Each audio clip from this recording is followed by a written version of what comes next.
வெளியாகிருக்கக்கூடிய அந்த செய்தி உங்களுடைய கருத்து? இந்திய அரசியல் சட்டத்தில் பிரிவு 21A உருவாக்கப்பட்ட பிறகு கல்வியை யார் தருவார்கள் என்ற மிகப்பெரிய எதிர்பார்ப்பு இருந்தது.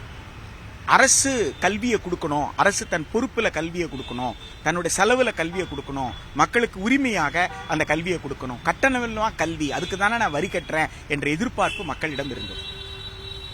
21A ஓட சேர்த்து தான் 51Aல K வச்சிருந்தாங்க. இது ரெண்டையும் கடந்து 7 ஆண்டுகள் கழித்து 2009 கட்டாய கல்வி உரிமை சட்டம் நடைமுறைக்கு வந்தது. இப்ப இந்த கட்டாய கல்வி உரிமை சட்டம் நடைமுறைக்கு வந்ததுக்கு அப்புறம் தான் நமக்கு கல்வி எப்படி கிடைக்க போகுது அப்படின்றது நமக்கு ஓரளவுக்கு புரிஞ்சது.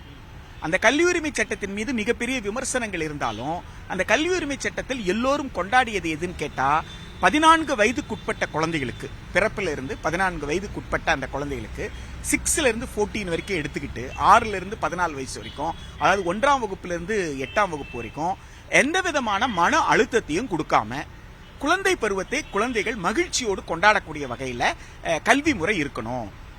தேர்வுகள் அப்படின்னு சொன்னா அது எந்த வடிவத்தில் நீங்க தேர்வு எழுத்து தேர்வு வச்சு நீங்க ரிப்போர்ட் கார்டு கொடுக்குறீங்க, நீங்க பாஸ் ஆஃப் ஃபெயிலான்னு சொல்றீங்கன்னு சொன்னா அது குழந்தைகளை மிகப்பெரிய அளவில் பாதிப்பை ஏற்படுத்துது அப்படின்னு உலக அளவில் பல்வேறு நாடுகள்ல நடந்த ஆய்வுகள் சொல்லிச்சு, இந்தியாவில் நடந்த ஆய்வுகளும் சொல்லிச்சு.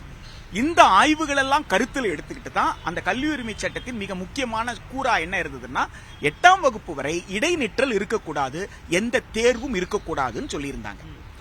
இந்த கல்வி உரிமை சட்டத்துல சமீபத்தில் சில ஆண்டுகளுக்கு முன்பாக நாடாளுமன்றத்தில் ஒரு திருத்தத்தை கொண்டு வந்து 5ஆம் வகுப்புலையும் 8ஆம் வகுப்புலையும் தேர்வு நடத்தணும்னு கொண்டு வந்தாங்க.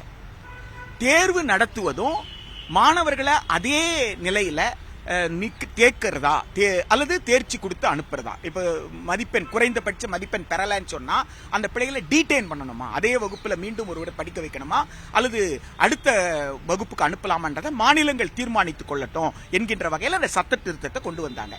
அந்த சட்ட திருத்தத்தை தான் இன்றைக்கு அவங்க என்ன பண்ணிருக்காங்க, ரெகுலேஷனா போட்டிருக்காங்க. இது புதுசு இல்ல, ஏற்கனவே நாடாளுமன்றத்தில் வந்துருச்சு. நாடாளுமன்றத்தில் இந்த திருத்தம் வந்த உடனே தமிழ்நாடு உள்ளிட்ட மாநிலங்கள்ல நாங்க 100% என்ரோல்மெண்ட் அடைஞ்சிட்டோம். எல்லா மாணவர்களும் பள்ளிக்கூடத்தில் கொண்டு வந்து சேர்க்கிறதும், பள்ளிக்கூடத்தில் சேர்த்த மாணவர்களை கிட்டத்தட்ட 99% பேர் இடைநிற்றல் இல்லாமல் 10ஆம் வகுப்பு முடிக்கிற வரைக்கும் நாங்க கொண்டு போயிட்டோம். அதனால எங்களுக்கு இந்த தேர்வு நடத்த வேண்டிய அவசியம் எங்களுக்கு இல்ல. அதே போல குழந்தைகளை தேக்க வேண்டிய அவசியம் இல்லை, டீடைன் பண்ண வேண்டிய அவசியம் கிடையாது என்ற கொள்கை முடிவை தமிழ்நாடு அரசு எடுத்தது. 5ஆம் வகுப்பு 8ஆம் வகுப்புல தேர்வு நடத்தணும் ஒரு அரசாணை போட்டதை கூட தமிழ்நாடு அரசு உடனே நிறுத்திட்டாங்க, அதை செயல்படுத்தாம நிறுத்திட்டாங்க. நாம அடிப்படையில் என்ன புரிஞ்சுக்கணும்னா, மாநிலங்கள் தான், அது தமிழ்நாடு போன்ற குஜராத், மகாராஷ்டிரா எந்த மாநிலம் எடுத்துக்கிட்டாலும் மாநில அரசுக்கு தான் அரசு பள்ளிகள் மூலமாக எல்லா மக்களுக்கும் கல்வியை கொடுக்குது. ஒன்றிய அரசு நடத்துற பள்ளி எல்லாம் சிறப்பு பள்ளி தான், கேந்திர வித்யாலயா, அதெல்லாம் ஒரு குறிப்பிட்ட நோக்கத்திற்காக நடத்தப்படுற சிறப்பு பள்ளிகள். எல்லோருக்குமான பள்ளி, பெரும்பகுதி மக்கள் படிக்கிற பள்ளி எதுன்னு கேட்டா மாநில அரசு அல்லது மாநில அரசு உதவி பெற அல்லது மாநில அரசினுடைய அங்கீகாரத்தின் கீழ் செயல்படுற இந்த பள்ளிகள் தான், மாநில பாடத்திட்டத்தில் பள்ளிகள் தான் பெருமளவு இந்தியால மாணவர்கள் படிக்கிறாங்க. எனவே ஒரு குழந்தையை எவ்வாறு கற்றல் கற்பித்தல் செயல்பாட்டில் ஈடுபடுத்த வேண்டும், ஒரு மகிழ்ச்சியான குழந்தை பருவத்தை எப்படி கொடுக்க முடியும் என்பதை பற்றி விவாதித்து முடிவெடுக்கிற உரிமை மாநில அரசுக்கே இருக்கிறது. எனவே ஒன்றிய அரசு இந்த முடிவை இந்தியாவில் நாங்க முடிவெடுத்துட்டோம், டெல்லியில நாங்க முடிவெடுத்துட்டோம், உடனே நீங்க காஷ்மீர் வரைக்கும் நீங்க அதை நடைமுறைப்படுத்தணும் திணிப்பது அல்லது கட்டாயப்படுத்துவது என்பது நிச்சயமாக ஏற்புடையதே அல்ல. இல்ல நாம பொது புத்தியில் என்ன சொல்றாங்க, ஆல் பாஸ்னா அப்புறம் இன்னும் ஒண்ணுமே படிக்க மாட்டேன்றாங்களேன்றாங்க. ஆல் பாஸே கிடையாதுயா. யார் ஆல் பாஸ்ன்னு யாரையா சொன்னது? அதுக்கு பேர் ஆல் பாஸே கிடையாது. Formative assessment, summative assessment, 2 assessment இருக்கு. ஒரு குழந்தை நேற்று வரை புத்தகத்தை தொடவே இல்லை, ஆனா இன்னைக்கு அந்த குழந்தை புத்தகத்தை தொடங்கி இருக்கு. இதுதான் ஃபார்மேட்டிவ் அசஸ்மெண்ட். நேற்று வரை காது கொடுத்து கேட்காத குழந்தை இன்றைக்கு காது கொடுத்து கேட்குது. நேற்று வரை கேட்டால் பதில் சொல்லாத குழந்தை இன்னைக்கு பதில் சொல்லுது என்கின்ற அளவுல அந்த குழந்தையின் படிப்படியான முன்னேற்றம் குறித்து பதிவு செய்வது. இதுல கற்றல் குறைபாடு எந்த குழந்தைக்காவது இருக்குன்னு கண்டுபிடித்தா அந்த கற்றல் குறைபாட்டிலிருந்து அந்த குழந்தைகள் விடுபடுவதற்கு, அதை ஓவர் கம் பண்ணி அதுல இருந்து மீண்டு வருவதற்கு பள்ளியும் ஆசிரியரும் பொறுப்பேற்கணும். பொறுப்பு யாருக்கு? ஆசிரியருக்கு. பொறுப்பு யாருக்கு? பள்ளிக்கூடத்தோட நிர்வாகத்திற்கு. ஆக உங்களை 6 வயசுல நான் கொண்டு வந்து உங்ககிட்ட குழந்தைய கொடுத்துட்டா 14 வயசுல அந்த குழந்தை வெளியில வரும் பொழுது 8ஆம் வகுப்பு வரைக்கும் அந்த குழந்தைக்கு என்னென்ன திறன்கள் இருக்கும் அது கொடுத்து அனுப்பு. அதுக்கு தான் பள்ளிக்கூடத்துக்கு வர்றோம். அப்படி இருக்கும் பொழுது நீங்க அதை தேர்வு பண்ணி தான் தடுக்கணும்னு அவசியம் கிடையாது. நீங்க ஃபார்மேட்டிவ் அசஸ்மெண்ட்ல நீங்க கண்டுபிடிக்க முடியும். சம்மேட்டிவ் அசஸ்மெண்ட்ன்றது கொடுத்த பாட நூல்ல இருந்து சில கேள்விகள் கேட்டா அந்த பாட நூலை எந்த அளவுக்கு ஒரு குழந்தை புரிஞ்சுக்கிட்டது. சமீபத்தில் வந்த சில சர்வேல 5ஆம் கிளாஸ் குழந்தைக்கு 2ஆம் கிளாஸ் புக்கு கூட படிக்க முடியல அப்படின்னு சாதாரணமா சொல்லிட்டு போற ஏற்பாடு இருக்கு. 5ஆம் கிளாஸ் குழந்தைக்கு 2ஆம் கிளாஸ் புக்கு படிக்கலன்னா அந்த ஸ்கூல்ல ஃபுல்லி குவாலிஃபைட் டீச்சர்ஸ் 225 நாள் கற்றல் கற்பித்தல் தவிர வேற எந்த செயல்பாட்டுல ஈடுபடுத்தலையா? அது அப்படி சொல்லணும்ல. இந்த பள்ளிக்கூடத்துல ஒரு ஃபுல்லி குவாலிஃபைட் டீச்சர் பர்மனன்ட் டீச்சரா இருந்தாரு. அந்த permanent teacher minimum 200 days work பண்ணிருக்காரு. 200 டேஸ் இந்த பர்மனன்ட் டீச்சர் ஒர்க் பண்ணி கூட அந்த குழந்தைக்கு வந்து கற்றல் திறன் இல்ல அப்படின்னு சொன்னீங்கன்னா அடுத்து என்ன செய்யலாம்னு யோசிக்கலாம். இல்ல அதுல இந்த குழந்தைக்கு தேவையான இந்த செயல்பாடுகள் இல்லாமல் இருந்திருக்கு, வாய்ப்புகள் இல்லாமல் இருந்திருக்கு. இந்த சர்வேல அப்படியெல்லாம் சொல்லாம பொதுவா 5ஆம் கிளாஸ் குழந்தைக்கு 2ஆம் கிளாஸ் படிக்க தெரியலன்னு சொன்னா அதை எப்படி ஒரு சர்வேவா ஏத்துக்க முடியும் என்பதையும் அதை மனதில் வைத்துக் கொண்டு அதை ஆல் பாஸ் சொல்லி ஆல் பாஸை எடுத்துட்டாலே எல்லாரும் படிச்சிருவாங்க அப்படின்னு சொல்றது நியாயமற்றது. நாம நல்லா புரிஞ்சுக்கணும். கல்வி என்பது ஒருவர் கற்பதற்கு அனுமதிப்பது. கல்வி என்பது ஒருத்தர் சொல்லி கொடுத்து இன்னொருத்தர் பெறுவதில்லை, ஒருத்தர் கற்றல்.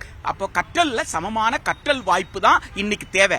சமமான கற்றல் வாய்ப்பு கொடுக்காம கல்வியை கொண்டு போய் சந்தை கிட்ட கொடுத்துட்டு சந்தையில வணிக ரீதியாக எந்த பள்ளிக்கூடத்துல எவ்வளவு செலவு பண்றாங்களோ அதுக்கு தகுந்த மாதிரி ஃபீஸ் இருக்கும். உனக்கு வசதி இருந்தா வாய்ப்பு இருந்தா எந்த ஸ்கூல்ல வேணாலும் சேர்ந்துக்கோன்னு சொல்லும் போது சமமான கற்றல் வாய்ப்பு கொடுக்கல. அது அரசமைப்பு சட்டத்தின் அடிப்படை நோக்கத்துக்கு எதிரானது. அதை பற்றி பேச வேண்டிய ஒன்றிய அரசு இந்த 5ஆம் வகுப்பு 8ஆம் வகுப்புக்கு தேர்வு நடத்து அல்லது 8ஆம் கிளாஸ் வரைக்கும் ஆல் பாஸ் ரத்து பண்ற என்று மக்களை விவாதிக்க வைப்பது என்பது உண்மையான சிக்கல் இருந்து மக்களை திசை திருப்பும் ஏற்பாடாகவே நான் பார்க்கிறேன். ஆமா, நான் சொல்றேன். ஒரு சர்வேனா என்ன, ஒரு அசஸ்மெண்ட்னா என்ன, நீங்க ரீசனிங் கொடுக்கணும்ல. காஸ் அண்ட் எஃபெக்ட் தானே ரொம்ப முக்கியம்.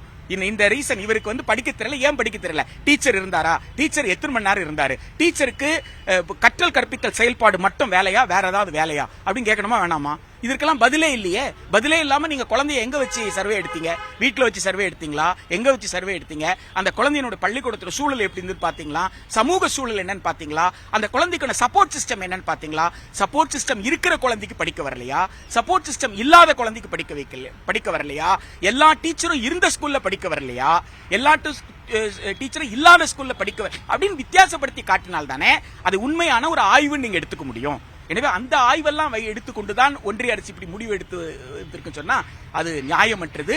8ஆம் வகுப்பு வரைக்கும் தேர்வு இருக்கக்கூடாது என்று சொல்வதற்கு வலுவான காரணங்களோடு பல ஆய்வுகள் உலக அளவில் நடந்திருக்கு. சார், இப்ப நீங்க குறிப்பிடும் போது திசை திருப்புவதற்கான எதுல இருந்து எதை திசை திருப்புறாங்க? நீங்க மக்களுடைய அடிப்படை பிரச்சனைகள் இருந்துங்க. தேசிய கல்விக் கொள்கை 2020 முழுமையாக நடைமுறைக்கு வந்தால் 2030க்குள்ள அரசிடம் இருக்கக்கூடிய 90% பள்ளிகள் மூடிடுவாங்க சார்.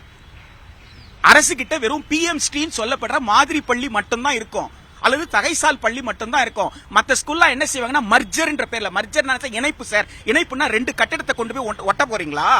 இணைப்புனா என்ன அர்த்தம்?